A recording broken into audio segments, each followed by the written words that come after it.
8 மணி நேர வேலை வாய்ப்பை நமக்காக நம்ம இந்திய நாட்டுக்காக வாங்கி கொடுத்தார். நீங்கள்லாம் வேலைக்கு போவீங்க, 8 மணி நேரம் வேலை செஞ்சுட்டு கை வந்துனே இருப்பீங்க. எனக்கு வாங்கி கொடுத்தவர் பாபா சாஹேப் அம்பேத்கர். பெண்களுக்கென்று தனி சொத்து உரிமை வாங்கி கொடுத்தது அவர் தான். இப்போ நீங்க சொல்றீங்க ஒரு கணவன் பிடிக்கல, பிடிக்காத பையனா இருப்பான், ஒரே தொல்லை புருஷனா இருப்பான், தலைவலி கேஸா இருப்பான், அவனை விட்டு உதவி தள்ளி வெளியே வர்றதுக்கு விவாகரத்து பண்றதுக்கான சட்டத்தின் வாயிலாக உங்களை பிரித்தெடுத்து உங்களுக்கு பணி பாதுகாப்பும் வாழ்வதற்கான பாதுகாப்பும் வழங்கியவர் பாபா சாஹேப் அம்பேத்கரை தவிர வேற ஒருத்தர் இந்த இந்தியாவில் இன்னும் பிறக்கல. பெண்களுக்கான முக்கியமான ஒரு பாதுகாப்பு கொடுத்த தலைவர் அவர் மட்டும்தான். இந்த சமூகத்துக்கு மட்டும் ஒரு தலைவர் அல்ல. அவர் நிறைய பேர் சொல்றாங்க அவர் இந்த சாதிக்கு தலைவர். அவர் இந்த சாதிக்கான தலைவர் அல்ல. இந்த நாட்டின் தலையெழுத்தை மாற்றி போட்ட பிரம்மா, இந்த நாட்டினுடைய தலையெழுத்தை மாற்றி போட்ட பிரம்மா.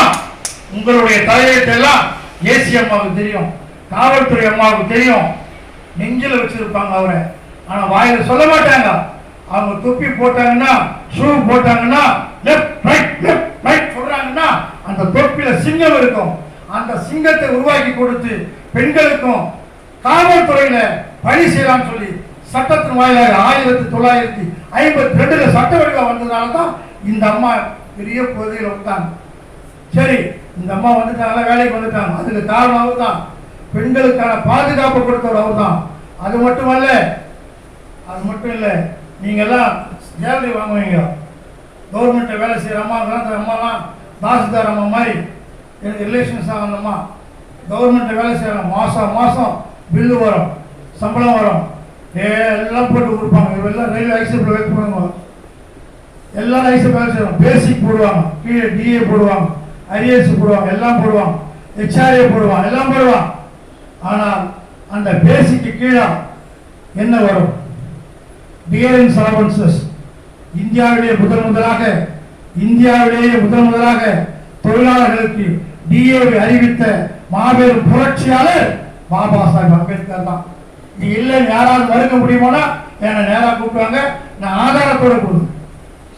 அப்பேற்பட்ட ஒரு அறிவு ஜீவி, உங்களுக்கான பாதுகாப்பு, பெண்களுக்கான பாதுகாப்பு வழங்கியவர் பாபா சாஹேப் அம்பேத்கர் மட்டும்தான். ஏன் சொல்கிறேன் என்று சொன்னால், நீங்கள் உங்கள் பிள்ளைகளை தருதலே வளர்க்கக்கூடாது, உங்க பேர பிள்ளைகளை தருதலே வளர்க்கக்கூடாது. ஒன்று ஸ்போர்ட்ஸ்ல அவரை மாதிரி வரணும், மேலே ஒரு நாயகனா வரணும், மிகப்பெரிய ஒரு வல்லமை படைத்தவங்க வரணும். இந்த அம்மா மாதிரி பெண்ணா பிறந்தா காவல்துறை அணிந்து மிடுக்கா நடந்து வரக்கூடிய போலீஸ் அதிகாரியா மாற்றணும். அதுக்கு படிக்கணும், அதுக்கு உடல் கட்டு சரியா இருக்கணும். இதையெல்லாம் அமைத்து கொடுப்பதற்கு உங்க கையில தான் இருக்கு. அதனால வாழ்வது ஒரு முறை தான், வாழ்த்த வேண்டும், தலைவர் என்று வாழ வேண்டும். வாழ்வது ஒரு முறை தான். ஃபாதர் பார்க்கிறார், கிறிஸ்டியன்கார் பார்க்கிறார், என்ன வாழ்வது ஒரு முறை தான், வாழ்த்த வேண்டும், தலைவர் என்று வாழ வேண்டும். ஏன் என்று சொன்னால், இயேசுநாதர் ஒரு பாடம், நமக்கெல்லாம் ஒரு பாடம். அவர் ஒரு தெய்வமா பார்க்காதீங்க. அவர் 31 வயதுல கழுமரம் ஏறியவர், கழுமரம் பூ பூத்தது.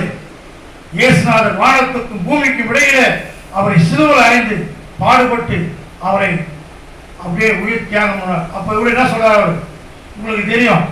இயேசுநாதர் உயிர் தோற்கின்ற பொழுது சிலுவையிலே மாண்டு நிற்கிறார். அப்ப சொல்றார், தாயே, அம்மாவை கூப்பிடுறார், அம்மா, நான் இறந்து விடுவேன் நினைக்காதே, நான் ஒரு மகன் இறந்து விடுவேன் நினைக்காதே, 31 வயதிலே நான் மாண்டு போகிறேன், ஆனால் உனக்கு ஒரு அழகப்பன் என்கின்ற ஒரு மகனை உன்னிடத்தில் கொடுக்கிறேன், அவர்தான் இனிமேல் உனக்கு பிள்ளை. அந்த அம்மாவிடம் கடைசியாக சொல்லிவிட்டு தான் அவர் உயிர் பிரிகிறது. இது வரலாறு உங்களுக்கு தெரியும். இயேசுநாதருக்கே அந்த கதி, தாயினா என்ன